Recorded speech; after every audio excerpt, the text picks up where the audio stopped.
مقتدی بن کے پیچھے کھڑے ہیں وہ جو پہلے سے آئے ہوئے ہیں۔ خدا آنکھیں محمد نو منگ لے جو ہوئے مرضی،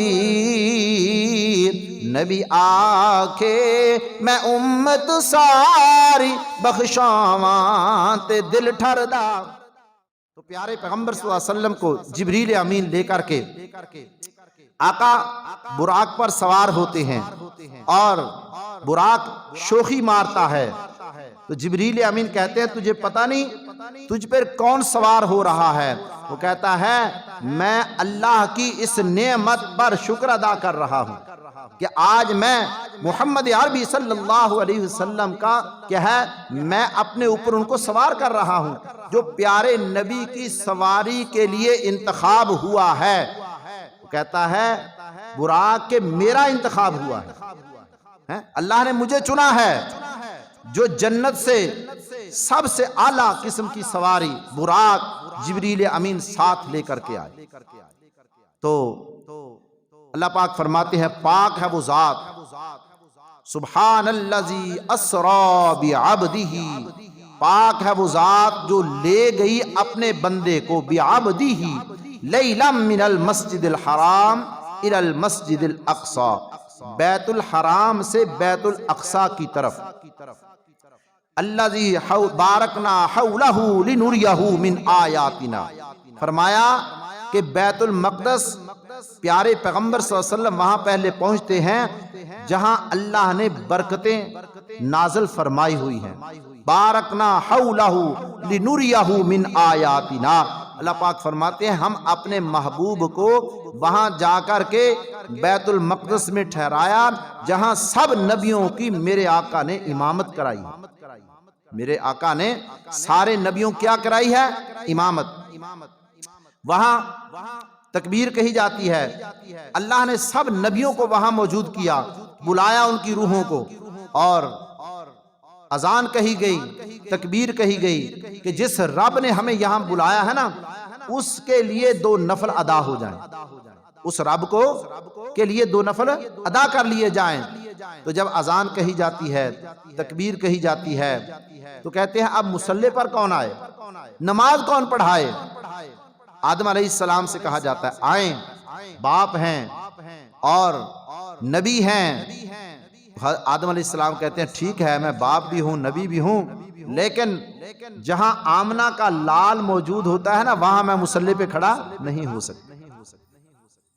ابراہیم علیہ السلام سے کہا گیا آپ آئیں، فرمایا جہاں آمنہ کا لال موجود وہاں میں مصلی پہ نہیں آ سکتا۔ سب نبیوں سے کہا جاتا ہے، لیکن جبریل امین میرے اور آپ کے نبی صلی اللہ علیہ وسلم کا بازو پکڑ کے آگے کھڑا کر دیتے ہیں، آقا سب نبیوں کی امامت کرواتے ہیں۔ مقتدی بن کے پیچھے کھڑے ہیں وہ جو پہلے سے آئے ہوئے ہیں، اللہ نے سب نبیوں کو میرے نبی کے جانے سے پہلے وہاں بلا لیا اور آقا نے ان کی امامت کروائی۔ ہمارے نبی امام الانبیاء، اللہ نے ہمیں نبی جو دیا ہے وہ کون نبی ہے؟ نبیوں کا امام، امام الانبیاء صلی اللہ علیہ وسلم۔ اور وہاں سے پھر آسمان کا سفر شروع ہوتا ہے، پہلے آسمان پر چلتے ہیں، دوسرا تیسرا چوتھا، اور مقام سدرہ پر پہنچے، وہاں جا کر کے جبریل امین ساتھ ہیں، آقا فرماتے ہیں چلو اب وہاں سے آگے چلنا ہے، جبریل آؤ میرے ساتھ آگے چلتے ہیں۔ تو جبریل امین کہنے لگے یا رسول اللہ صلی اللہ علیہ وسلم میں آگے نہیں جا سکتا، میں آگے نہیں جا سکتا، اگر میں 1 انچ بھی آگے چلا گیا میرے جو ہے پر جل جائیں گے، میرے پر جل جائیں گے، میں آگے نہیں جا سکتا۔ گر یکسر موئے برتر پرم فروغ تجلا بسوزد پرم، جبریل امین عرض کرتے ہیں 1 انچ بھی میں آگے چلا گیا میرے پر کیا ہو جائیں گے؟ جل جائیں گے۔ جہاں نوریوں کا سردار جا کر کے جواب دیتا ہے وہاں میرے اور آپ کے نبی صلی اللہ علیہ وسلم کی شان کی ابتدا ہوتی ہے، وہاں سے میرے آقا آگے چلتے ہیں اور اللہ رب العزت کے ہاں پہنچتے ہیں، اور جب اللہ کے پاس پہنچتے ہیں آواز آتی ہے اے میرے محبوب میرے قریب ہو جائے، آقا فرماتے ہیں میں قریب ہو گیا، پھر آواز آتی ہے میرے محبوب ذرا قریب ہو جائیں، آقا فرماتے ہیں میں اور قریب ہو گیا، پھر آواز آتی ہے میرے اور قریب ہو جائیں، آقا فرماتے ہیں میں اور قریب ہو گیا۔ تو پنجابی کا شاعر کہتا ہے خدا آکھے محمد نو منگ لے جو ہوئے مرضی، اللہ رب العزت نے فرمایا میرے محبوب آپ نے اتنا سفر کیا ہے، میرے پاس آئے ہیں، جو بھی چیز آپ مانگنا چاہتے ہیں میں دینے کے لیے تیار ہوں، جو بھی آپ مانگیں گے میں دینے کے لیے کیا ہوں؟ تیار ہوں۔ خدا آنکھے محمد نو منگ لے جو ہوئے مرضی، نبی آکھے میں امت ساری بخشاواں تے دل ٹھردا، ساڑھے پیارے پیغمبر صلی اللہ علیہ وسلم نے امت دا فکر اللہ کو لے پہنچے اور فرمایا کہ یا اللہ میری امت کو معاف کر دو، میری امت کو معاف فرما دے۔ اللہ پاک نے فرمایا میرے محبوب آپ اتنا سفر کر کے آئے ہیں، میرے لیے کیا تحفہ لے کر کے آئے ہیں؟ میرے لیے کیا لے کر کے آئے ہیں؟ آقا فرماتے یا اللہ آپ کے پاس تو سب کچھ ہے، آپ کے پاس سب کچھ ہے، اچھا جو چیز آپ کے خزانے میں نہیں ہے نا میں وہ لے کر کے آیا ہوں۔ اب لوگ کہتے ہیں اللہ کے خزانے میں کیا چیز نہیں ہے؟ ایک عاجزی انکساری وہ اللہ کے خزانے میں نہیں ہے، اللہ تو وراء الورا ذات ہے۔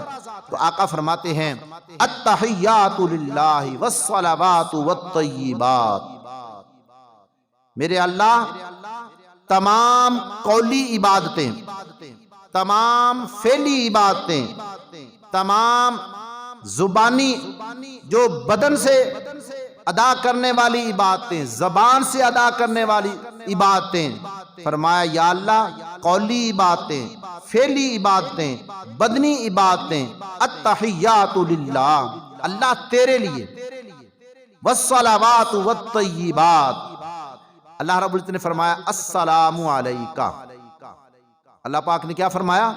السلام علیکہ ایھا النبی ورحمت اللہ وبرکاتہ، اے میرے پیارے نبی تجھ پر سلام ہو، السلام علیکہ ایھا النبی، اے میرے پیارے نبی، ورحمت اللہ اللہ کی تجھ پر رحمت، وبرکاتہ اللہ کی تجھ پر کیا ہو؟ برکتیں۔ اس کے بعد اللہ رب العزت کیا فرماتے ہیں؟ السلام علینا وعلی عباد اللہ الصالحین، آقا نے فرمایا یا اللہ ہم پر بھی سلام، میرے تیرے جو نیک بندے ہیں نا جو میرے امتی، یا اللہ ان پر بھی کیا ہو؟ سلام۔ ہمارے نبی نے اللہ کے پاس جا کر کے اپنی امت کو نہیں بلایا، ہمیں نہیں بلایا، فرمایا السلام علینا وعلی عباد اللہ الصالحین۔ جب واپس آتے ہیں نا جبریل امین جو مقام سدرہ پر تھے وہ کہنے لگے اشہد ان لا الہ الا اللہ واشہد ان محمدا عبدہ ورسولہ، میں گواہی دیتا ہوں اشہد ان لا الہ الا اللہ کہ اللہ کے سوا کوئی عبادت کے لائق نہیں، واشہد ان محمدا اور میں گواہی دیتا ہوں بے شک محمد صلی اللہ علیہ وسلم عبدہ ورسول اللہ کے بندے اور اس کے کیا ہیں؟ رسول ہیں۔ یہ جو معراج کی رات اللہ کی ہمارے پیارے پیغمبر صلی اللہ علیہ وسلم کے ساتھ گفتگو ہوئی ہے، جبریل امین نے جو گفتگو کی ہے، اللہ کو وہ گفتگو اتنی پسند آئی، اتنی پسند آئی، اللہ نے اس گفتگو کو ہماری نماز کا حصہ بنا دیا، ہماری نماز کا کیا بنا دیا؟ حصہ بنا دیا۔ اللہ نے فرمایا میرے محبوب اللہ نے پیارے پیغمبر کو جنت کی سیر کرائی، جہنم دکھایا، اور جب جنت کی سیر کرتے ہیں تو آقا فرماتے ہیں جب میں جنت کے دروازے پر پہنچتا ہوں نا تو کسی آدمی کے چلنے کی مجھے آواز آ رہی تھی، میں نے پوچھا جبریل یہ کون ہے جو ہم سے پہلے جنت کی سیریں کر رہا ہے، یہ کون ہے؟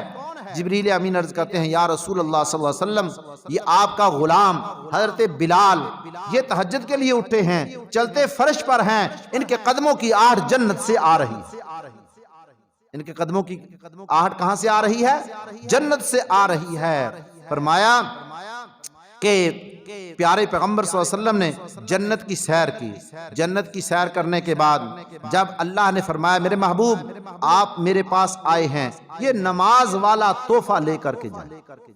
اللہ نے نماز کا تحفہ عطا فرمایا اور سورہ بقرہ کی آخری آیات عنایت فرمائیں تو 6 مہینوں کے روزے عطا کیے۔ جب واپسی پر حضرت موسیٰ علیہ السلام سے ملاقات ہوئی، اللہ نے آپ کو کیا دیا ہے؟ آقا نے فرمایا کہ اللہ نے مجھے میری امت کے لیے 50 نمازیں عطا کر دی ہیں اور 6 مہینوں کے روزے دے دیے ہیں۔ موسیٰ علیہ السلام کہتے ہیں یا رسول اللہ صلی اللہ علیہ وسلم یہ تو نمازیں بہت زیادہ ہیں، آپ اللہ سے تخفیف کرا کے آئیں، معاف کرا کے آئیں، اتنے روزے یہ آپ کی امت نہیں رکھ سکے گی۔ تو پیارے پیغمبر صلی اللہ علیہ وسلم کے اللہ کے پاس پہنچتے ہیں، یا اللہ یہ نماز زیادہ ہیں، ان کو کم کر دو۔ تو روایات میں آتا ہے 5 نمازیں کم ہوگی، 5 ہوتی ہوتی آخر 45 چلی گئی اور 5 نمازیں رہ گئی اور 1 مہینے کے روزے۔ اللہ رب العزت نے فرمایا میرے محبوب آپ کے امتی 5 نمازیں ادا کریں اور ماہ رمضان کے 1 مہینے کے روزے ادا کریں۔ اللہ نے فرمایا میں ان کو 50 نمازوں کا اجر عطا کروں گا، پڑھے 5 ملیں گی 50 نمازوں کا اجر۔ 1 مہینے کے روزے رکھیں، اللہ نے فرمایا 6 مہینے روزے رکھنے کا میں ان کو اجر عطا کروں گا۔ موسیٰ علیہ السلام کہنے لگے یا رسول اللہ یہ بہت زیادہ ہے بیوی۔ تو پیارے پیغمبر صلی اللہ علیہ وسلم نے فرمایا کہ میں جب بھی گیا ہوں اللہ نے 5 معاف کر دی، اگر ایک دفعہ اور چلا گیا یہ بھی معاف کر دی تو میں اپنی امت کے لیے کیا تحفہ لے کر کے جاؤں۔ یہ تحفہ اتنا بڑا تحفہ اللہ کی ملاقات۔